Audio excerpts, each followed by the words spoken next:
Assalamualaikum warahmatullahi wabarakatuh. Alhamdulillahirabbil alamin. Wassalatu wassalamu ala asrofil anbiya'i wal mursalin Sayyidina Muhammadin nabiyul ummi wa ala alihi washabihi ajma'in. Amma ba'd. Dulur konco dimanapun berada, alhamdulillah kita bertemu lagi setelah sepekan kita istirahat. Dan bersyukur juga alhamdulillah karena kita dimampukan Allah untuk bertemu meskipun dengan video conference atau live streaming. Kita syukuri saja metode ini. Salawat serta salam semoga Allah tetap limpahkan kepada Nabiullah Muhammad SAW dan ahli keluarganya. Saya ingin cerita malam ini seperti biasa, kita mulai dengan cerita-cerita tentang fenomena hal-hal kecil yang insya Allah bisa kita jadikan sebagai satu pelajaran atau lesson learn dalam kehidupan kita. Ada banyak best practices sebenarnya yang bisa kita petik setiap kali ada fenomena. Nah, kali ini saya ingin cerita ada satu hal yang sebenarnya simple ya, tetapi merupakan satu cambuk buat saya. Jadi saya kemarin alhamdulillah bisa mudik dari Denpasar ke Lamongan. Dan setelah beberapa hari di Lamongan, satu malam saya dapat japri dari seseorang. Sebenarnya dia salah satu ustadz kami yang tugas di satu daerah. Dan dia japri saya, Gus, saya ada kabar tentang sesama ustadz yang tugas di daerah lain. Mungkin beliaunya tidak berani dan tidak terbiasa untuk curhat. Tapi saya dengar kabar bahwa malam ini tadi pagi si ustadz yang ditugaskan di salah satu daerah itu tidak sempat atau tidak bisa masak, dan dia hanya nyuapi anaknya dengan sop saja karena tidak ada beras yang dimasak. Saya langsung terduduk. Saya lihat diri saya merasa begitu zalim, sehingga malam itu juga saya bilang saya tidak akan tidur, dan saya kalau sampai malam ini tidur tanpa bisa melakukan apapun terhadap ustadz atau ustazah yang itu tadi, saya akan mati dalam keadaan zalim. Na'udzubillah min dzalik. Sehingga malam itu juga saya berusaha untuk bisa tercukupi meskipun untuk basic need-nya. Nah, fenomena ini dulu yang ayo mari kita bedah pada malam hari ini, di mana saya merasa sendiri meskipun tidak dalam skup yang lebih besar. Ada satu hal yang menurut saya banyak dilupakan oleh para pemimpin terutama. Saya tidak bicara pemimpin formal, saya tidak juga bicara pemimpin non formal, tapi pemimpin adalah dalam konteks yang lebih besar. Karena everybody is leader. Karena semua orang adalah pemimpin. Seperti sabda Nabi, kullukum ra'in. Setiap dari kalian adalah pemimpin. Saya ingin mereview sedikit ini. Pada saat Rasulullah Muhammad SAW Isra Mi'raj, saya rasa cerita ini sudah banyak dipahami. Pada saat Rasulullah Muhammad SAW Isra Mi'raj, ada satu pandang yang dilihat oleh beliau. Saat beliau didampingi oleh malaikat Jibril, di satu perjalanan itu beliau melihat ada seorang laki-laki yang dia berjalan, lalu di punggungnya ada seonggok kayu besar. Dan laki-laki ini tampak sudah sangat kerepotan membawa kayu itu. Sudah sangat tampak kerepotan membawa kayu itu. Dan kemudian laki-laki ini berjalan lagi. Berjalan gitu. Lalu di satu titik ada satu onggok kayu lagi. Ternyata dia yang sudah berat itu dinaikkan lagi kayu itu di atas punggungnya. Semakin berat ya. Dia berjalan lagi dengan beban yang makin berat. Lalu berjalan lagi, di satu titik ada kayu teronggok lagi, seikat besar gitu, ditaruh lagi secara sukarela di punggungnya. Demikian terus berjalan sampai beberapa kali, kemudian sampai beban itu begitu menggunung.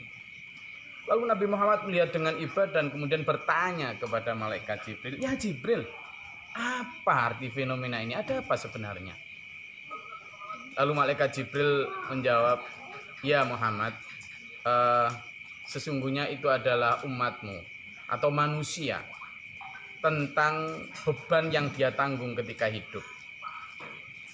Seseorang yang hidup di dunia itu sesungguhnya dia memiliki beban untuk bertanggung jawab keselamatan dirinya, melaksanakan perintah Tuhan, meninggalkan larangan Tuhan, dirinya sendiri. Nah, itu diibaratkan beban tadi. Menjaga dirinya sendiri on the track, berada dalam sirat al-mustaqim, itu aja beratnya setengah mati. Lalu dalam perjalanan selanjutnya, dia kemudian menikah. Ketika dia menikah, maka dia kemudian punya tanggung jawab baru lagi untuk memimpin istrinya. Ar-rijalu qawwamuna 'alan nisa. Maka dia kemudian menaruh beban lagi itu untuk memastikan dirinya dan istrinya berada dalam lagi-lagi rel aturan Tuhan. Ini berat lagi. Tapi apakah manusia berhenti? Tidak. Dalam perjalanan hidupnya kemudian dia punya anak. Maka dia punya anak, tanggung jawab lagi untuk memastikan dirinya, istrinya, dan anaknya berada di dalam jalur kebenaran agama Allah. Qu anfusakum wa ahlikum naro. Makin berat lagi, punya anak satu. Begitu perjalanan, Allah kasih lagi karunia, anak kedua, ketiga. Beban lagi. Ini bukan hanya persoalan beban tentang ngasih makan loh ya. Kalau cuma persoalan beban ngasih makan, banyak orang bisa. Yang dimaksud di sini adalah beban memastikan bahwa hidupnya berada dalam jalur kebenaran sesuai dengan tujuan Allah menciptakan manusia. Wa ma khalaqtul jinna wal insa illa liya'budun. Ini beban beratnya. Ternyata dulur, sebagian orang tidak berhenti di keluarga tuh. Ternyata kemudian dia beban lagi, dia jadi ketua RT. Berarti dia bertanggung jawab terhadap orang satu RT. Ada dua itu tanggung jawabnya. Memastikan kesejahteraan orang yang dipimpin satu RT dan memastikan juga bahwa orang satu RT itu berada dalam suasana kebatinan yang damai, yang rukun dan lain sebagainya. Beban lagi. Seorang pemimpin RT saja, kalau dia kenyang, lalu ada rakyatnya yang dalam RT tersebut tidak kenyang, kena tuntutan itu. Nah, naik tidak hanya jadi ketua RT, milih jadi ketua RW. Satu RW dah. Naik lagi nanti jadi kepala desa. Beban berat lagi itu. Itu loh. Kalau orang tahu betapa sebenarnya pemimpin itu adalah beban, memimpin itu adalah tanggung jawab berat, saya rasa tidak banyak orang mengajukan diri menjadi pemimpin. Karena beratnya itu tadi. Jadi pemimpin itu sebenarnya kalau hakikatnya bukan sebuah privilege, bukan sebuah fasilitas, bukan. Pemimpin itu justru adalah sebuah beban. Makanya Rasulullah dalam salah satu hadis bersabda, seorang pemimpin, kalau kamu ini jabatan terutama, kamu mendapatkan jabatan itu karena diminta, gitu. Lalu kamu menyanggupinya dengan amanah, maka kamu akan ditolong Allah. Tapi kalau kamu jabatan itu kamu minta, apalagi dengan ragus, maka Allah tidak akan menolongmu. Saya ulangi, sabda Rasul itu, jika sebuah jabatan itu kamu diminta oleh umat, lalu kamu menyanggupinya dengan amanah, maka Allah akan menolongmu menyelesaikan tanggung jawab kepemimpinan itu. Tapi jika sampean memintanya, apalagi dengan ragus, maka Allah tidak akan menolongmu. Apalagi kalau memintanya dengan sogok menyogok, money politik, dengan sikut sana sikut sini, fitnah sana fitnah sini. Ada. Jangankan hasil kepemimpinan, proses menuju kepemimpinan itu aja udah nggak benar. Nah dulu saya ingin mereview beberapa hal itu. Lalu bagaimana sekarang kita? Apakah kita tidak boleh menjadi pemimpin? Boleh, boleh. Seperti sabda Nabi tadi, kullukum ra'in. Adalah setiap dari kamu adalah pemimpin. Dan setiap pemimpin, gitu, Setiap pemimpin akan mas'ul, akan ditanya tentang an-ra'iyati, tentang kepemimpinannya. Nah, kita sendiri juga gitu. Kita mau tidak mau itu tetap akan jadi pemimpin diri kita setidaknya. Nanti kalau kita bersuami atau beristri, kita akan menjadi pemimpin, juga akan menjadi pemimpin anak-anak kita. Nah, lalu bagaimana biar kita ini menjadi satu jiwa yang benar-benar berhak memimpin? Maka kita juga harus pandai menentukan siapa yang sebenarnya layak menjadi kriteria seorang pemimpin. Dulur, sekali lagi saya ingin batasi pembicaraan kita ini bukan pada tentang pemimpin, masalah pemimpin formal aja, ketua RT sampai bupati sampai gubernur sampai presiden, bukan hanya itu aja, tetapi juga pemimpin kita di dalam beragama. Ini juga harus pandai-pandai kita dalam menyeleksi. Dulu ada satu contoh dulu, ketika di tahun 65 kita tahu sendiri ada pemberontakan G13 PKI waktu itu. Nah, sebelum tahun 65 itu Partai Komunis Indonesia atau PKI memang mendulang banyak suara ya, artinya banyak sekali pengikut yang menjadi anggota, baik langsung anggota partai tersebut maupun underbow-nya seperti BTI, Gerwani dan lain sebagainya. Nah, orang-orang seperti BTI misalnya Barisan Tani ini banyak orang yang tidak tahu sebenarnya ideologi PKI itu apa, sehingga dia ya ikut saja dengan janji-janji bahwa nanti kalau ikut itu baik, enak, makmur, sejahtera, intinya begitu. Banyak ikut. Nah, ketika banyak yang ikut itu, ini di tahun 65 baik nih. Artinya baik dalam arti nasib mereka memang sedang tinggi, didukung juga oleh pemerintahan saat itu.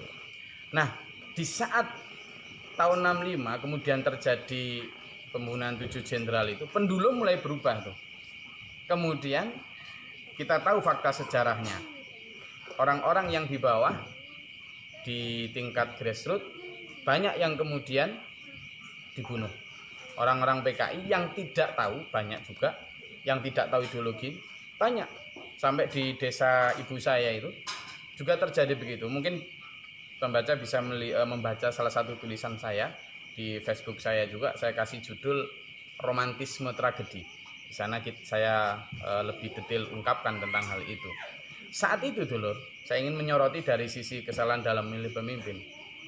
Banyaknya orang yang hendak dieksekusi itu, sebagian dari mereka di desa ibu saya itu ditampung oleh ayah saya, Abi Mokhtar, guru saya, di rumah itu. Mereka ini ingin mencari selamat.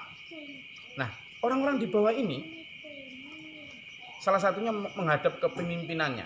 Di tingkat desa itu pimpinan namanya Waker. Pak Waker, saya dulu ketika mau milih jadi anggota sampean itu katanya diiming-iming nanti selamat, nanti enak. Lah kok sekarang malah saya mau dibunuh, ini gimana ini? Tapi apa kata Waker, pimpinan PKI di tingkat desa? Oh, enggak bisa begitu. Kalau seandainya saya bisa menyelamatkan kamu, seandainya saya sekarang ini jangankan menyelamatkan kamu. Lah wong saya menyelamatkan diri saya aja enggak tahu, enggak bisa kok. Apalagi menyelamatkan kamu. Makanya saya cari selamat sendiri-sendiri gitu. Nah, akhirnya apa? Banyak rakyat kecil yang awalnya tidak tahu apa itu ideologi ikut menjadi korban akibat salah memilih pemimpin. Nah, dulu dalam surat Al-Baqarah disebutkan di sana di ayat 166-167, di surat Ibrahim ayat 21, di surat Al-Ahzab juga disebutkan nanti di akhirat dulu. Itu banyak sekali orang-orang kecil, kaulo alit, kaum ardalun, wong cilik, yang di akhirat itu ketika naudzubillah min dzalik, jangan sampai terjadi pada kita, digiring ke jurang neraka karena salah milih pemimpin. Dia menghadap kepada pimpinannya. Ini bukan pimpinan politik ya, tetapi pimpinan agama, pimpinan pengarah dalam beribadah ketika di dunia. Dia bilang entah kepada tokoh agamanya, Pak tokoh agama, saya dulu itu ikut sampean. Katanya kalau ikut sampean nanti saya akan selamat di akhirat sini. Kalau ikut cara ibadah sampean saya akan selamat. Lah kok sekarang saya jadinya begini, ini gimana saya? Tolong selamatkan saya, katanya begitu. Apa jawab pemimpin? Jangankan saya menyelamatkan, seandainya kamu dulu di dunia itu mendapatkan petunjuk, tentu kamu tahu bahwa saya ini orang yang mendapat petunjuk, kamu mesti nggak ikut saya gitu. Tapi karena kamu nggak tahu bahwa saya ini orang sesat, sehingga kamu ikut saya, ya jangan salahkan saya. Sekarang ini kita mau mengeluh atau bersabar sama saja, fa'aina mafar, kemana mau lari kita? Itu kata si pemimpin. Maka si bawahan ini, si orang kecil ini, para pengikut ini menghadap pada Allah. Ya Allah, tolong kembalikan saya ke dunia. Saya akan mencari pemimpin, pengarah agama, pengarah hidup saya yang bisa menyelamatkan saya pada hari ini. Sementara pemimpin saya itu yang telah menyesatkan saya, tolong siksa mereka ini 2 kali lipat lebih besar lagi, kata si pengikut ini. Tapi apa kata Allah? Kasep kamu ngomong. Dulu di dunia sudah tak wanti-wanti, jangan ngikut pemimpin atau pengarah atau pembimbing hidup itu yang hanya karena misalnya terkenal, hanya karena menarik, jangan. Tapi lihatlah betul bagaimana perilakunya, bagaimana ininya dan lain sebagainya. Nah akhirnya apa? Nangis sudah. Penyesalan tanpa guna. Wong cilik jadi korban akibat salah milih pengarah hidup, pembimbing agama, pemimpin di dunia. Jadi ini yang saya maksud dengan one chance, one shot. Jadi sekali tembak, sekali kesempatan. Kita ini hanya punya 1 kali kesempatan di dunia. Dulur, kalau kita milih misalnya pilkades ya, pilkades ini. Kalau kita milih pilkades, itu kita masih punya kesempatan. Misalnya sekarang kita pilkades di satu desa, lalu nyoblos A, nyoblos B. Ternyata yang kita coblos itu lalu tidak sesuai harapan gitu. Kita nyesel. Nah, kita masih punya kesempatan 5 tahun atau 8 tahun. Kades itu berapa? 8 tahun, 5 tahun. Itu nanti bisa dipilih lagi. Ah, nggak milih kamu sekarang, saya masih bisa. Lah kalau milih pemimpin hidup, di dunia sudah salah milih pemimpin, seolah-olah benar, tapi ternyata nanti di sana nggak benar. Nah ini yang kemudian jadi di tengah begitu banyak tawaran supermarket, orang-orang yang mengatakan ikutlah aku pasti akan benar, ikutlah aku pasti akan selamat. Ini yang kita harus hati-hati dulu. Harus hati-hati. Nah malam ini saya ingin berbagi beberapa ciri pemimpin yang saya diwasiati oleh abi saya, oleh ibu saya, dengan sebenarnya apa sih salah satu pemimpin yang bisa kita ikuti betul itu. Kalau saya mengajak dulur-dulur untuk menyikapi betul kemajemukan ini dengan tanpa mengolok, mengejek atau apa, tapi memilah dan memilih juga tetap menjadi penting. Kita mengenal bahwa Rasulullah menyatakan 4 ciri pemimpin yang baik. Salah satu sifat Rasul, 4 hal yang menjadi sifat Rasul ya, adalah kalau saya boleh saya singkat, staff ya, sidik, tablek, amanah, fatona. Atau yang mengatakan ada sidik, amanah, tablek, fatona. Staff, sidik, tablek, amanah, fatona. Sidik benar. Kalau bicara benar, maka standar kebenarannya jelas Al-Quran, jelas Al-Hadis. Kalau Quran jelas, kehujahannya udah tidak bisa diragukan. Karena Allah yang akan menjaganya sampai kiamat nanti tanpa ada pemalsuan. Maka siapapun yang akan kita pilih menjadi pemimpin, terutama di dalam memimpin kita, mengikuti jalur Allah di dalam beragama ini, haruslah orang yang benar-benar, orang yang memahami, orang-orang yang benar-benar mengerti tentang bagaimana dasar hidup kita Al-Quran.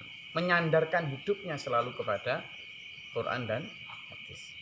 Sidik. Lalu tablek. Tablek ini adalah orang yang selalu menyampaikan kebenaran, orang yang selalu berdakwah, orang yang selalu mengajak, mendedikasikan hidupnya untuk ta'muruna bil ma'ruf wa tanhauna 'anil munkar. Orang yang benar-benar itu. Lalu amanah. Nah, amanah ini yang sulit loh. Sampean siapapun, saya punya banyak teman-teman kades. Level saya cuma teman-teman kades sih soalnya. Banyak itu teman-teman kades yang ketika minta saran sama saya bilang, sudahlah, jadi orang yang amanah. Karena salah satu ciri munafik adalah orang yang ketika dipercaya berkhianat, tidak amanah. Dulu setiap pemimpin, terutama kalau pemimpin formal itu ya, kan disumpah tuh. Ketika misalnya kalau agama Islam kan Quran ini taruh kepala nih. Saya bersumpah demi Allah, loh gitu loh. Jadi ini taruh demi Allah. Quran jelas kitab suci, lalu ngomong demi Allah. Saya akan melaksanakan tugas dengan amanah. Lah kok berani di tengah jalan kemudian mengenyangkan diri sendiri, rakyatnya lapar. Lalu main sogok-sogokan di belakang, kok berani? Ini loh ditaruh di mana waktu itu? Apalagi demi Allah, wallahi. Artinya membawa asma Allah di dalam sumpah jabatan.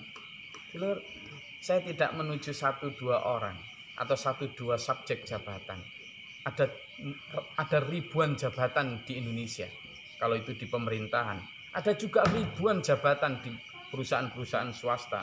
Ada juga ribuan jabatan non formal di pesantren, di agama-agama lain. Semuanya menuntut kita untuk menjadi orang yang amanah, orang yang bisa dipercaya. Gimana caranya? Orang yang qaulan wa amalan, orang yang ngomong, yang melaksanakan, tidak hanya ngomong. Sulit ya, enggak. Makanya banyak orang yang sebenarnya harusnya takut dipilih menjadi pemimpin. Setelah amanah adalah fatona. Fatona ada yang mengatakan smart, orangnya harus cerdas. Kalau saya mengartikan cerdas ini nggak hanya sekedar cerdas kemudian bisa ilmu ini ilmu itu, tidak hanya itu, tetapi cerdas membaca fenomena. Seperti yang saya kasih prolog di awal tadi. Kalau saya ini orang-orang yang zalim, orang yang bodoh, kalau ternyata malam itu saya tidur dalam keadaan kenyang, sementara ada ustadz atau staf saya yang tidur dalam keadaan lapar, tuntutan besar itu nanti di hadapan Allah. Makanya saya tadi dikasih, masih belum hafalin tadi, dikasih sama ibu saya ada sanepan. Sanepan itu bahasa Jawanya itu paribasan. Tuku minyak lampune lilin, mobat mabite ketera angin. Ojo enak-enak dadi pemimpin, kudu ngorek ngerti rakyat sing miskin. Nah, coba tak ulangi lagi. Nanti yang bahasa Jawa mesti ngerti ini. Tuku minyak lampune lilin, mobat mabite ketera angin. Ojo enak-enak dadi pemimpin, kudu ngoreksi ngerti rakyat sing miskin. Umar bin Khattab. Ini kalau artinya bagi yang nggak ngerti bahasa Jawa ya. Tuku minyak lampune lilin, beli minyak lampunya lilin. Mobat mabite ketera angin, mobat mabitnya ketabrak angin. Ojo enak-enak jadi pemimpin, jangan enak-enakan jadi pemimpin. Kudu ngoreksi ngerti rakyat yang miskin. Kudu tahu, selalu observasi mana rakyat yang miskin. Saya kasih contoh tadi, Umar bin Khattab itu salah satu ikon bagaimana seorang pemimpin yang adil. Umar bin Khattab, tidak hanya Umar bin Khattab, Abu Bakar, Utsman, Ali, itu hampir tiap malam itu keliling dari door to door memastikan apakah malam itu rakyatnya bisa makan atau enggak. Para pemimpin zaman dahulu, kita sekarang lihat aja. Kalau di Islam, patron kita, teladan kita, uswatun hasanah, the ultimate patron, itu adalah Nabi Muhammad SAW. Nabi Muhammad itu dulur pedagang kaya raya loh sebelum jadi Nabi loh. Jadi sebelum umur 40, beliau ini bersama dengan istri beliau Khadijah itu eksportir.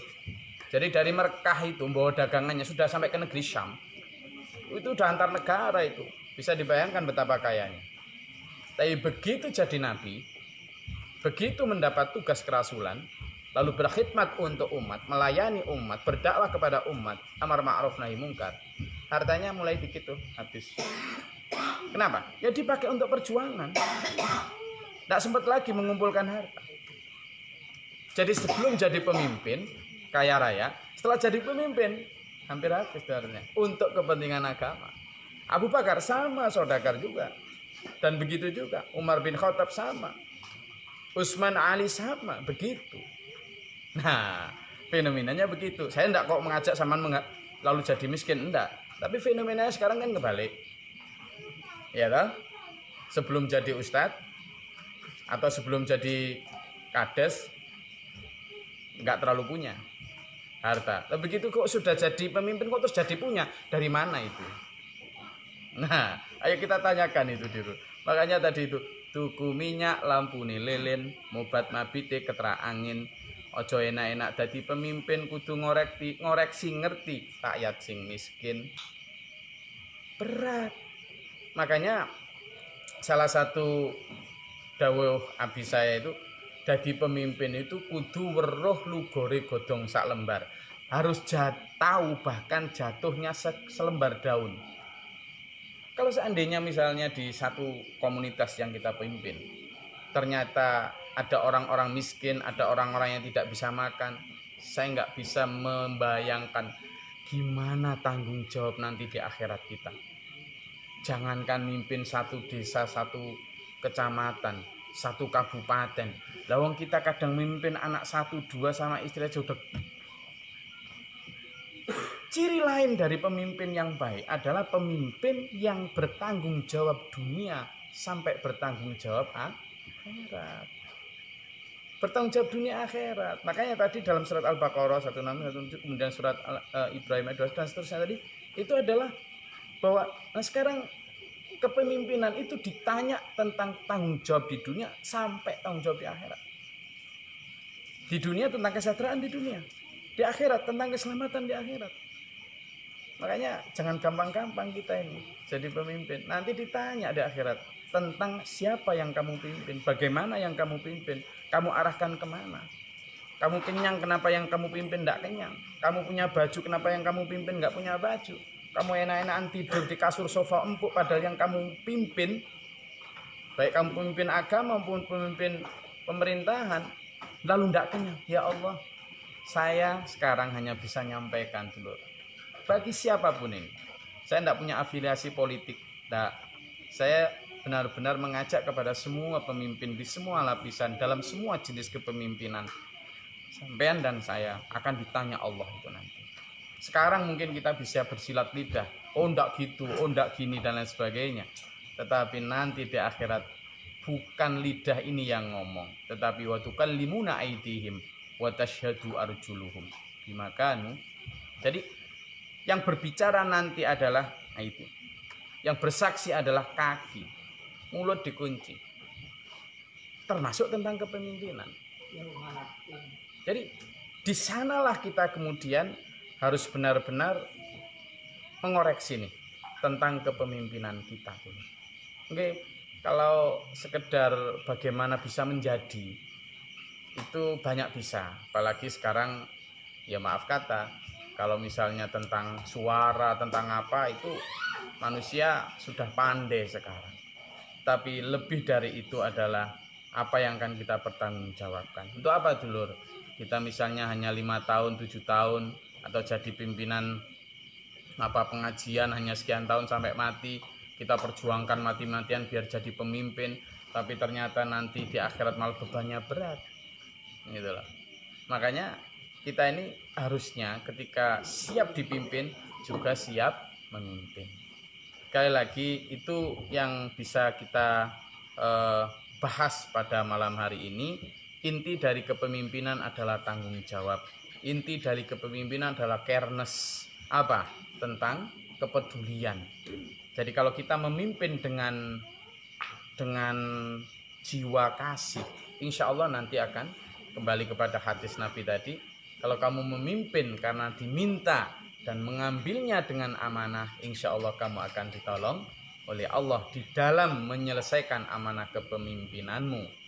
Tapi kalau memimpin kamu karena meminta, apalagi merebut-rebut, apalagi dengan cara menyogok, nyikut sana, nyikut sini dan lain sebagainya, maka kamu tidak akan ditolong Allah. Dalam hal apapun. Saya sendiri sih lebih setuju ya kalau di dalam kepemimpinan agama, dalam organisasi-organisasi keagamaan, kepemimpinan itu tidak dilakukan dengan voting ya. Karena itu harusnya dilakukan dengan tadi, sesuai dengan asas Pancasila, sesuai dengan musyawarah mufakat, musyawirhum fil amri. Ya, jadi dalam kepemimpinan Khulafaur Rasyidin tidak ada satupun yang pakai voting gitu. Jadi mulai dari Abu Bakar yang memang ditunjuk, dipilih oleh sahabat langsung secara musyawarah mufakat, kemudian Umar yang ditunjuk dan seterusnya. Jadi kalau di dalam kepemimpinan agama gitu, kalau dalam kepemimpinan politik pemerintahan monggo silakan. Tiap-tiap negara punya kekhasan masing-masing dan itu sah-sah saja itu. Ya, jadi kalau kita di Indonesia misalnya memilih demokrasi Pancasila dan lain sebagainya, monggo saja silakan. Tapi ini saya nyoroti ada dalam kepemimpinan agama. Nah, sehingga apa? Kajian kita pada malam hari ini dulur, ayo benar-benar menghindari jangan sampai salah memilih pemimpin yang itu berakibat fatal nanti di akhirat. Kalau milih pemimpin di dunia keliru masih bisa milih lagi gitu loh. Tapi kalau salah milih pemimpin di akhirat, salah itu disiksa itu loh. Dan tidak bisa diulangi lagi. Tidak ada kesempatan kedua. Karena itu dulur, hati-hatilah dalam memilih. Jangan hanya karena ada salah satu hadis itu disebutkan, hadis itu menyatakan gini, nanti di akhir zaman ada orang yang mayya'malu amala ahlin nar fima yabdulin nas. Orang yang beramal dengan amalan ahli surga di depan manusia, seolah-olah orang yang beramal dengan amalan ahli surga. Tetapi ternyata wawamin ahlin nar. Wawamin orang yang beramal dengan amalan ahli jannah, ya. Tetapi ternyata di akhirat nanti orang itu bernasib ahli neraka. Sebaliknya, ada orang yang di dunia ya'malu amala ahli nar, tetapi itu hanya fima yabdulin nas, hanya di depan manusia. Sementara nanti di akhirat ternyata dia ahli. Jadi sebaliknya begitu. Ini berarti apa? Pandangan manusia yang kadang melihat dia seolah-olah, di dalam salah satu hadis juga ada disebutkan, Bukhari Muslim muttafaq alaih, hadis dari Hudzaifah disebutkan, nanti di akhirat itu ada satu, di sana orang yang amanah, orang yang hebat, yang bisa dipercaya. Akhirnya saya datang, ternyata dia kosong dari pengamalan. Memang pinter ceramah dan sebagainya. Setelah didatangi ternyata kosong. Ada lagi, di sana si fulan, dia orang yang amanah, hebat, bisa dipercaya. Tapi setelah didatangi juga kosong dari iman. Akhirnya tidak milih-milih pemimpin, tidak milih-milih orang kecuali hanya 1-2 dengan penuh kehati-hatian dan penuh dengan salah satu di antaranya surat Yasin juga menyatakan, ittabi'u a'udzubillahi minasyaitonir rajim, ittabi'u man la yas'alukum ajran wa hum muhtadun. Ikutilah orang-orang yang tidak minta upah kepadamu. Orang-orang seperti itulah orang yang mendapat petunjuk. Ada lagi banyak ciri-ciri dalam ayat lain. Orang-orang yang mampu menyedekahkan apa yang dia cintainya. Orang-orang yang benar-benar bersedekah dan berjuang dalam jalan Allah melalui harta, tenaga, dan jiwa raganya. Dulur, saya rasa itu yang bisa kita kaji pada malam hari ini tentang kepemimpinan. Bagaimana kita benar-benar memastikan bahwa diri kita kalau menjadi pemimpin, baik di tingkat keluarga maupun diri kita, harus benar-benar memimpin dengan benar. Arahkanlah pandangan hidup kita ini kepada jalan fitrah Allah. Kalau kita memimpin lebih besar lagi di tingkat RT, di tingkat desa, di tingkat camat, di tingkat bupati, gubernur, sampai di tingkat nasional, beban sampean makin hari makin berat. Kalau seandainya tahu beban itu, lebih banyak menangisnya daripada tertawanya. Nah, karena itu siapapun yang belum jadi pemimpin atau malah yang sudah jadi pemimpin, berhati-hatilah.